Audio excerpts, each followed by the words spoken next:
dalam 5, 4, 3, 2, 1. Silakan, Pak. Oke, selamat malam. Assalamualaikum warahmatullahi wabarakatuh. Waalaikumsalam Kenalkan, warahmatullahi nama gue wabarakatuh. Ulfa Dwi Utami. Gue ibu dari dua orang anak homeschooler. Anak gue umurnya 8 dan 6 tahun. Jadi sebenarnya hari ini gue pas disuruh tos master ini, gue bingung sih tos mau ngomong apa gitu kan. Terus mau ngomong santai, ya udahlah.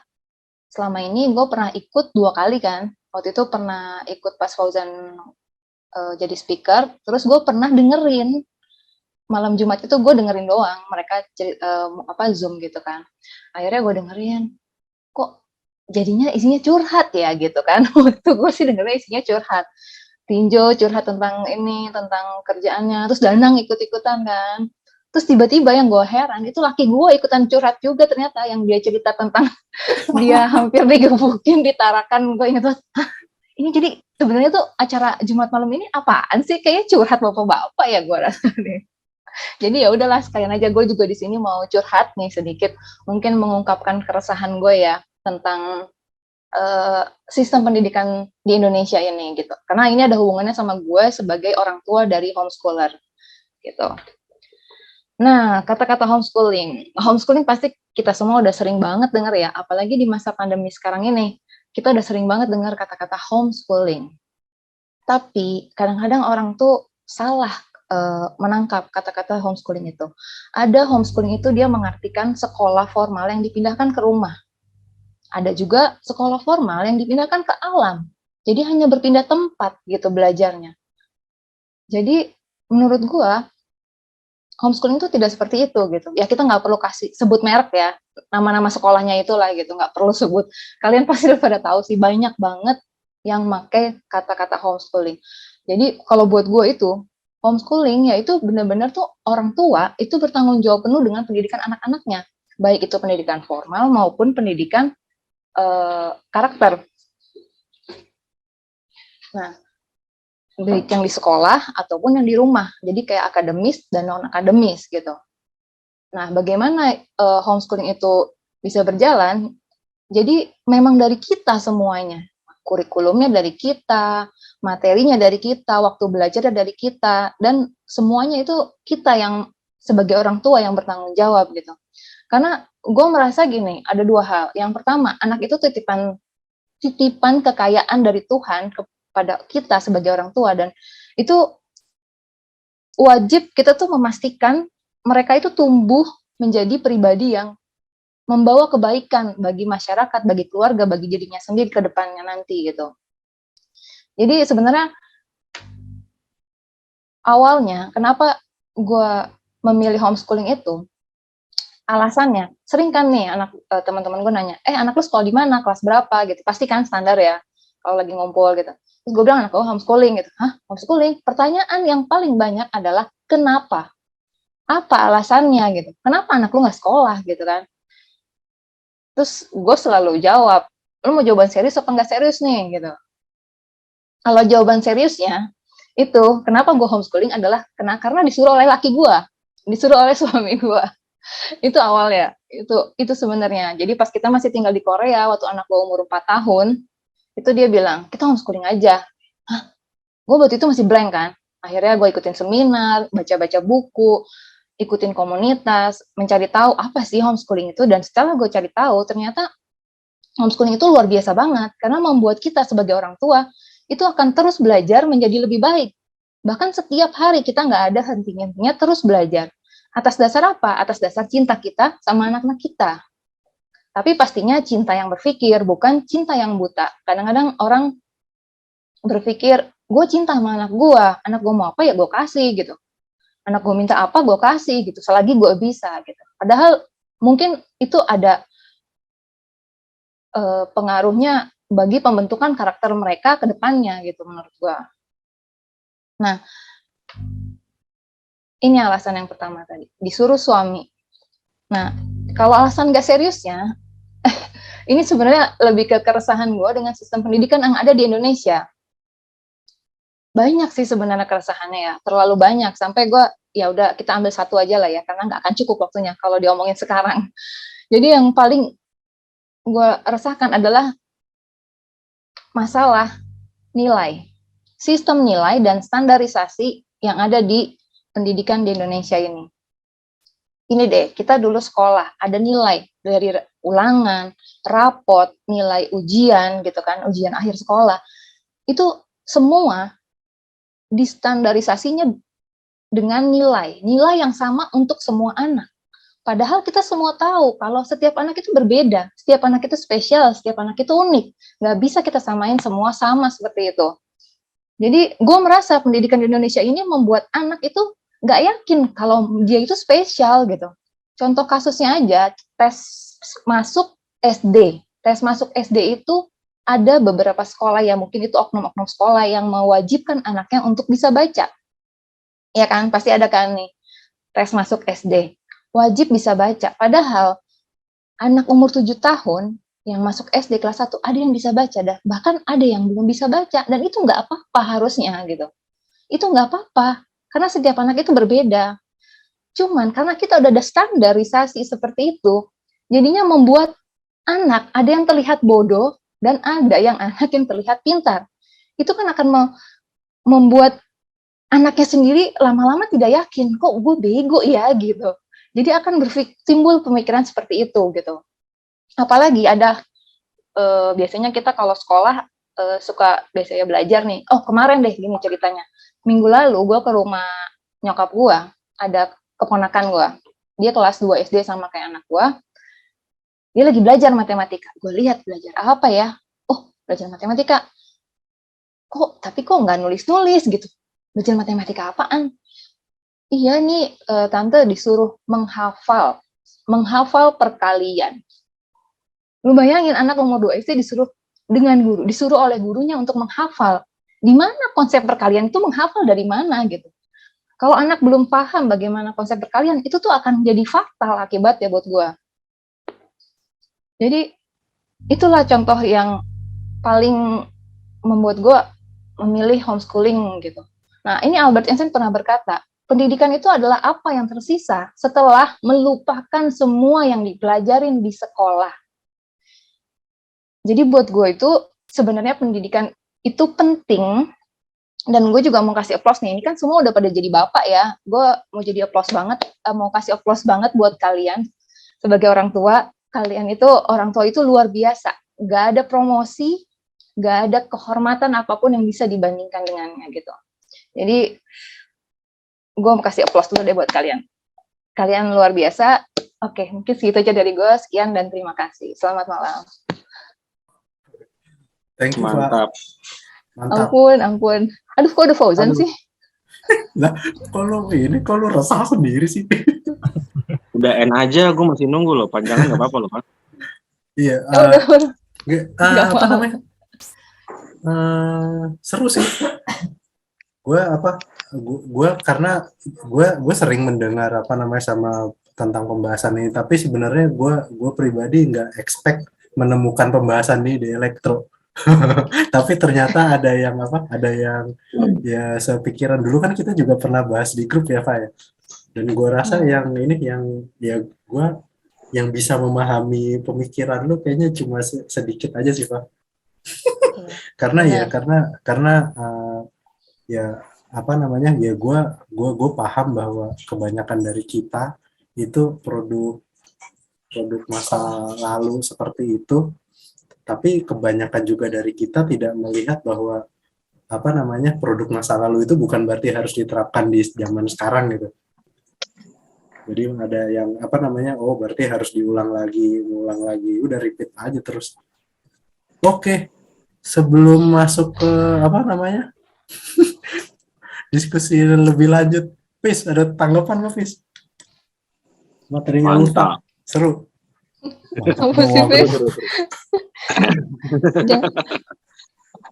Nggak, ini ya udah ya kalau kefasihan berbahasa menjelaskan sesuatu udah nggak perlu inilah ya. Rata-rata yang pernah menyandang label aslep atau apapun itu biasanya emang udah terbiasa ngomong, jadi udah nggak heran lah ngomongnya juga lancar. Sangat-sangat ya apalagi dengan keseharian sekarang kan lagi ngajar anak-anak ya.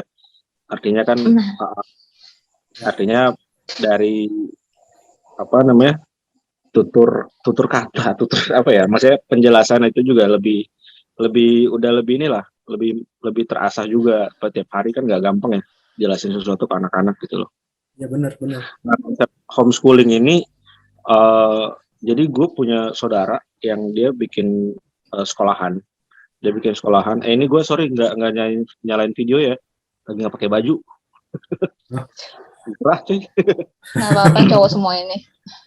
Nah jadi dia bikin, cuman dia konsepnya itu kayak homeschoolingnya nggak full. Jadi kayak 1 minggu itu ada tetap berapa hari yang di sekolah, terus berapa hari itu di rumah.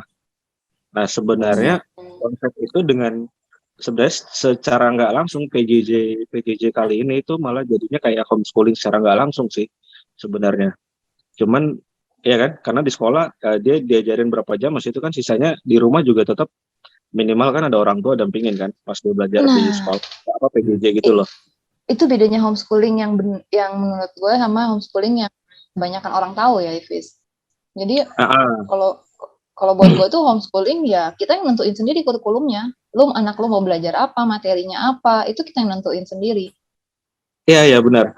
Nggak maksud gue Oh, sekarang dengan PJJ kayak secara nggak langsung gitu loh, secara nggak langsung oke. orang tua yang sekarang sebenarnya banyak yang komplain ya, banyak juga yang minta oh PTM dong PTM gitu sebenarnya kan ya karena mereka sendiri pun mungkin nggak bisa mendedikasikan atau punya waktu Iya. untuk mendampingi anaknya waktu PJJ, makanya gue bilang mungkin jadi PJJ sekarang jadi kayak semi homeschooling harusnya karena kan malam juga kayak anak gue TK dikasih tugas juga tetap kan kalau dikasih tugas gitu pas bikin tugas kalau kita orang tua nggak dampingin ya terlepas dari kurikulum dari sekolah Ya. kan jadinya nggak bisa gitu. Benar-benar. Nah jadi kalau yang sama juga konsep homeschooling yang gue tahu, gue juga dulu kan sempat awal-awal mau nyari kerja tuh kan kayak gue sempat diminta tolong sama saudara gue itu untuk apa kayak anaknya kan udah mau lulus SMP sama SMA jadi kayak coba ini mereka kan jadi kurikulumnya tuh juga gue yang coba buat juga.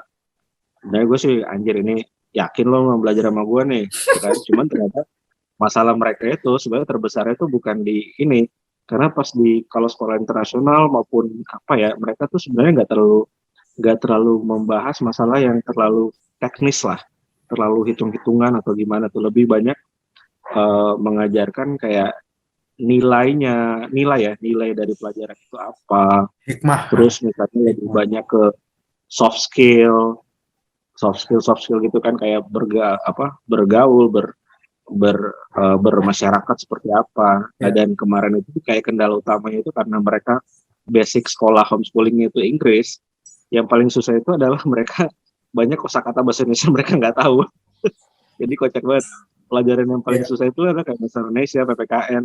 Karena kayak pengertian Indonesia itu kayak susah. Jadi kayak gue harus bilang, oh ini nih Inggrisnya ini loh. Oh baru mereka paham. Oh itu maksudnya. Jadi kayak gitu. Jadi kurikulum juga gue bikin dan orang tuanya itu sangat-sangat berdedikasi sama homeschooling. Jadi misalnya kayak bapak ibunya punya usaha juga, terus punya bisnis juga, tapi kayak pagi itu pas jadwal sekolah itu ya benar-benar gantian bapaknya yang ngajar. Jadi ya sama yang kayak gue bilang kan dibikin kurikulum terus bapaknya yang ngajarin mereka. Terus abis itu hari apa nanti gantian ibunya yang ngajarin dulu. Habis ngajarin baru berangkat kerja. Itu kebetulan memang kalau orang tuanya punya waktu fleksibel untuk jadi suami istri sama-sama ngajarin di situ. Ya, Apa mantap. mereka ngatur sendiri tapi tetap karena itu tadi konsepnya juga masih ada setengah-setengah, ada sekolahnya juga untuk ajarin sosialisasi. Jadi ada beberapa juga yang mengikuti kurikulum sekolah yang ditentukan. Tapi untuk yang pelajaran di rumah yang mereka mau ajarkan sih mereka ini sendiri sih. Jadi sekolah itu lebih ke banyak kan ke bersosialisasi dan soft skill. Misalnya sesimpel kebanyakan kayak mereka dikasih suruh baca buku satu buku cerita, habis itu besokannya disuruh kayak coba jadi kayak sebenarnya secara nggak langsung juga diajarin public speaking juga misalnya. Coba jelasin lagi deh satu buku itu isinya apa, ceritain kembali gitu loh. Setelah mereka baca, terus kayak apa? Uh, ya banyakan gue sih anggap itu hal yang positif banget ya, yang sebenarnya di sekolah-sekolah negeri itu nggak ada, kecuali lu yang memasukkan diri lu untuk jadi seorang pengurus sekolah, pengurus OSIS gitu misalnya ya. Jadi nggak, jadi lu yang memaksakan diri lu untuk berorganisasi. Nah kalau mereka itu lebih banyak ke apa? Ya memang mereka dari sekolah sendiri yang mendidik anak-anak itu juga. Lalu jangan cuman materi pelajarannya doang, tapi ada soft skill yang ya sebenarnya menteri pendidikan kita juga saya basicnya kayak begitu ya. Dia juga Iya, pengennya anak-anak kita ini diajarin itu ada banyak soft skill, karena kan kadang ya kayak gini lah public speaking gitu-gitu kan, anak-anak kayak takut ngomong gitu kan, takut ngutarain pendapat, takut berkreasi.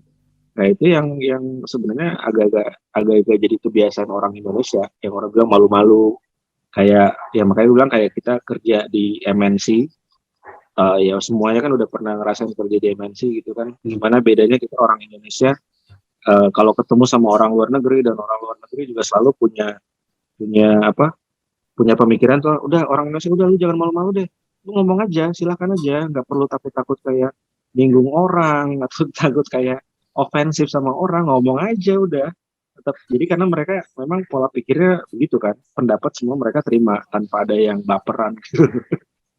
Ya paling gitu sih, tapi hebat sih Pak, nggak gampang sih homeschooling sih. ya. Ya kebetulan kebetulan juga sih bapak ibunya lu sama Fauzan kan pinter-pinter bisa ngajar. Kalau kagak bisa percuma juga mau homeschooling kan. Nggak harus bisa apa-apa kok, Fis, Nggak, buat nggak jadi orang harus tua bisa apa-apa, homeschooling. betul. Nggak harus lu nggak harus bisa semua, gitu. Nggak harus bisa semuanya, bener. Iya, benar Ya, banget. Ntar anaknya bisa ya belajar saya sendiri kok. Bener banget. kan enggak. Yang paling ini kan saya bukan bukan orang tuanya pintar atau enggak, orang tuanya bisa jaga emosi atau enggak. Gitu. Itu yang paling penting, dan gue tuh masih tetap belajar sih, tetap. Makanya pas disuruh speaking, disuruh ngomong gini, gue bilang, gue biasanya ngomong sama anak gue, lagi belajar, Sarah belajar, gitu doang untuk. Jadi mereka emang udah belajar sendiri, udah ada waktu-waktunya. Kayak hebat sih yang homeschooling mah. Mantap Pak. Gue tuh apa namanya, dulu pas pertama kali tahu Ulfa nerapin homeschooling tuh, akhirnya ada juga yang berpikir kayak gini. Gue ada rasa senengnya dulu, Pak. pertama kali di grup, oh berarti gue ada teman ngomong gini. Walaupun gue bukan ini ya, gue bukan orang tua yang anak gue homeschooling ya. Cuma dulu waktu tahun lu pada belum lulus sih. Jadi pas tahun 2007 itu, gue tuh dulu pernah ke Salatiga. Dulu kan gue ini ya, gue cukup aktif di luar kampus juga. Dulu di Salatiga itu ada Kenapa? namanya tempat pendidikan Qoryah Thoyibah. Kalau pernah dengar, coba aja search di internet. Nah di sana itu gue emang gue sengaja live in di situ, di desa Kali Bening itu banyak orang yang kesana juga nggak pakai sendal, nggak pakai apa namanya, nggak pakai sepatu.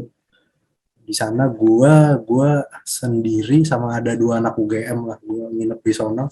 Jadi gini, di sana itu anak-anaknya itu, karena desa itu jauh dari sekolah negeri dan sekolah-sekolah yang lain, akhirnya dia ini apa namanya, dia ya udah kita serikat petani di situ tuh sepakat untuk ya udah kita bikin sekolah sendiri aja. Belajarnya apa? Bodoh amat, serah mau belajar apaan. Nah, itu menarik. Ntar lu coba bisa search di internet. Nah, pikiran gue mulai terbuka tentang apa namanya, tentang belajar sebebas-bebasnya itu mulai dari situ sih. Dan apa namanya, dan ternyata sekolah itu sampai sekarang masih eksis, dan mereka itu kalau misalnya kamu kelas berapa? Kelas 1 SMP atau kelas 2 SMP, itu cuma identitas aja karena dia umur segitu. Oh, berarti dia kelas 9. Iya. Itu anak gue juga kalau ditanya kelas berapa? Kelas 2 jawabannya. Kelas 2 kenapa? Karena gue umur sekian. 8, iya. Karena umur 8 di Korea atau gimana tuh begitu. Jadi ini apa namanya? Ya freestyle sih. Karena yang memang setelah gue jalanin hidup ini, memang yang paling penting itu sebenarnya kan, kalau kita belajar jadi manusia ya belajar jadi manusia itu kalau ketemu apa, kita harus merespon kayak gimana, dan sikap kita harus gimana. Sebenarnya itu yang paling penting sih. Kalau ngadepin masalah, tiba-tiba ada ini nih, misalnya tiba-tiba ada gempa bumi, what should I do gitu. Nah itu kayak gitu. Terus misalnya tiba-tiba temen gue ada yang marah, bentar, gue harus ngapain. Respon-respon kayak gitu tuh emang harus ini sih, emang apa namanya, kecerdasan sosial itu masih masih masih rendah ya kok di Indonesia ya. Orang punya kecerdasan sosial kadang-kadang umurnya telat gitu. Kayak gini aja misalnya, di ini mungkin heterogen ya, tapi gue bisa cerita dikit lah. Kalau di kita sebagai orang muslim, ya buat yang muslim ya, itu kan kalau misalnya udah apa namanya, udah yang cewek udah haid atau yang cowok udah apa, uh, udah udah dewasa gitu, itu Udah. nggak buat itu udah nggak boleh di ini, udah ketertarikan lawan jenis tuh sebaiknya kan udah nikah ya, udah harus seperti itu. Nah tapi masalahnya adalah kan belum disiapin supaya bisa nikah gitu di umur segitu. Ya artinya orang tuanya dari awal nggak menyiapkan ketika si anak itu udah balik, itu dia orang yang sudah bertanggung jawab terhadap dirinya, dia udah bisa nyari duit buat apa namanya, buat hidupnya dia sendiri. Ya karena emang nggak disiapin, padahal sebenarnya itu harus disiapin dari kecil. Kalau Rasulullah tuh udah mulai mengajarkan tentang kedewasaan. Lu harus bisa survive sendiri hidupnya, lu harus bisa ngurus diri lu sendiri, mulai bertanggung jawab tuh dari umur 10 tahun. Makanya zaman dulu itu banyak pemuka-pemuka agama bahkan masih kecil. Dulu orang yang mimpin perang di Indonesia aja masih 12 tahun, 14 tahun tuh udah mimpin pasukan. Anak zaman sekarang masih main Roblox. Ya udah, itu aja sih. Mantep Pak bahasannya.